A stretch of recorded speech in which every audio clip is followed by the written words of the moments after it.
Hello and welcome. You're watching, aren't you, Mitchell and Webb talk about sketches in a pretend room. And I'm here with DJS Mitchell himself.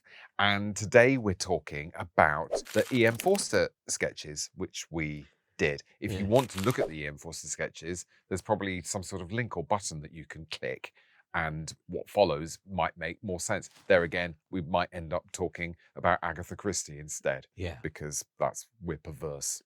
But anyway, we had... Rough contemporaries, E.M. Forster and Agatha Christie.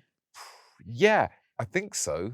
When did he... Early 20th century sort of thing. Did he die in the 1950s? I think he might have died in the 1950s. She She died in the 1970s. It's sort of hilarious that he was around.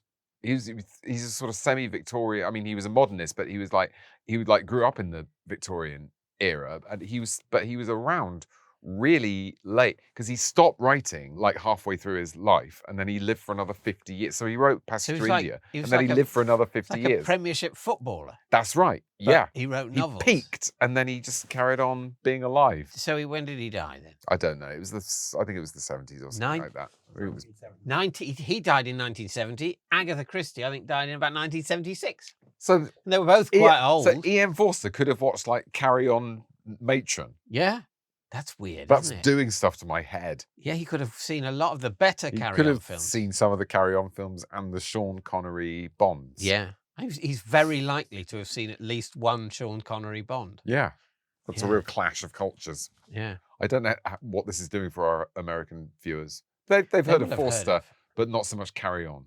I think they will have heard of Bond and Agatha Christie. So it's just Carry On. It's fine. It's just Carry On. Yeah. The Carry On films were some of the funniest films ever made, and they're held in very, very high esteem by university professors mainly, but also just everyone because they're so clever. Well, the clever thing about them is their humour is often saucy. There is a certain amount of humour. Saucy humour. Speaking of sauciness... Ribaldry. Speaking of sauciness, what's your favourite E.M. Forster novel? Oh, that is saucy. Oh, cheeky. My favourite E.M. Forster novel is probably A Room with a View, because I can't separate it from the film, which I loved when I was a teenager, and because it's the lightest and the sunniest. And I like Helena Bonham Carter in it. And I like the skinny dipping with Rupert Graves, who doesn't. And saucy. That is saucy. Yeah. And it made quite an impression. Do you know, rather weirdly, I've only read Maurice. Yeah. Maurice is an odd choice of the only one. Well, there was a movie, wasn't there, of Maurice? Yeah, and, I haven't seen the movie. It's got Hugh Grant. It's got a youngish Hugh Grant in it with a tash going, and at one point Maurice says, "I'm in love with Alex Scudder," and Hugh Grant goes, "What a grotesque announcement!" And I just remember him saying, "What a grotesque announcement." And I try to lever "What a grotesque announcement" into my life as often as possible. Yeah. But Room with the View is a fun book. Fun book. But good film. There do seem to be lots of writing groups online where writers or people who want to be writers spend a lot of time complaining about how difficult writing is. Yeah. And I am both amused and slightly appalled by that, because writing isn't hard, really. I remember when... Coal mining looks hard.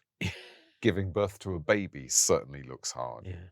Being in a comfortable room with some biscuits, having a bit of a tough time working out, should your character Sally go to the shops or not? Yeah.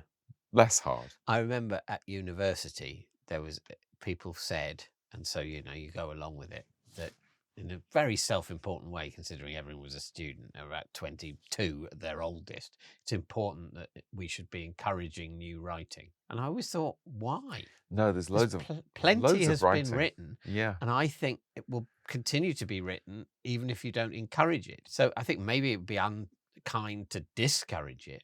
But if people want to try and write a play, fine. If they don't, fine. Yeah. If you find writing not nice, stop. Yeah. Being in the position of having written something terrific, writing, ooh. Yeah, but I mean, it has its moments. We spent a lot of time laughing when we were writing this series, but there are other times when you're kind of going, I wish I'd finished writing this instead of hates having to write it.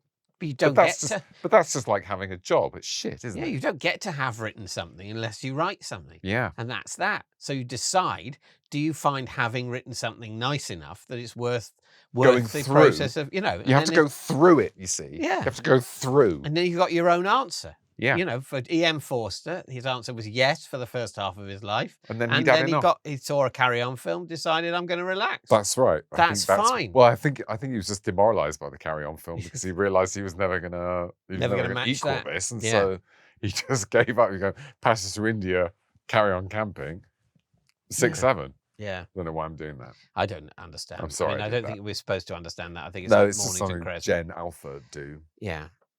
Good costume. Oh, the Forster Playing one. Forster, yeah. Obviously, it's warm. It was warm. It was warm. And we were filming February, March time. I mean, those guys in a room with a view. I mean, I suppose they've got a lot of linens. A lot of linens. 'Cause And it's set obviously there is the lake scene, as I mentioned. Yes, that was much more comfy. was a Not nice- psychologically comfy, perhaps, but physically very comfy. a nice cool off for Gravesy. Yeah, absolutely. Get the whole nasty, sharp starch Get collar all off and that just off. get You the want to tackle get it off and get in that water. Lovely. Yeah.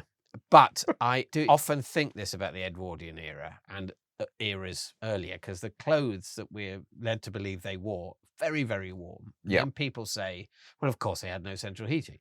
And you sort of accept that. They didn't have central, or they had early central heating. You accept that. You think, oh, yeah, that makes sense.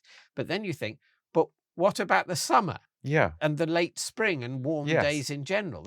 It only, you know, I understand. So I wonder sometimes whether the clothes we're told the Edwardians or Tudors and everything in between wore, we've only got the winter versions. Yeah.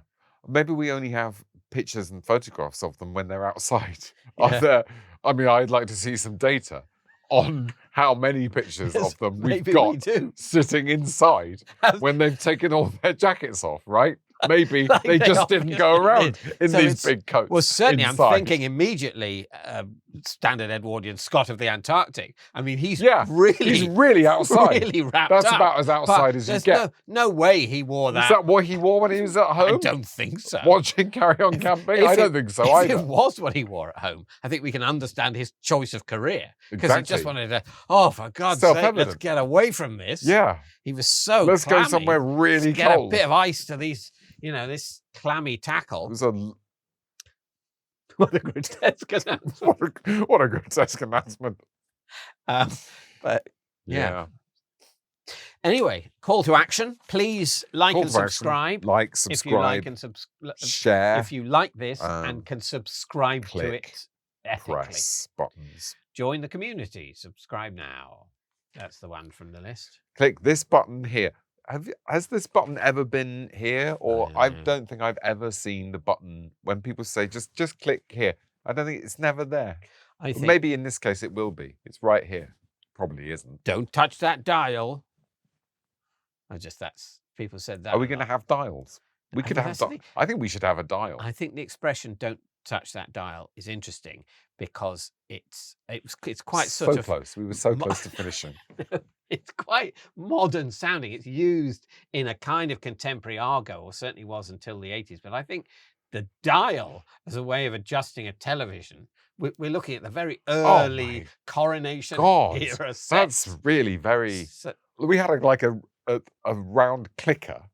You clicked, but it Yeah. wasn't. You weren't tuning it in No. like listening for submarines. So it was like you clicked, but isn't it odd but it was round. that the "don't touch that dial" phrase remained in the kind of coolish argot of the 80s and 90s era, Yeah. despite being an antiquated way of changing channel on a television.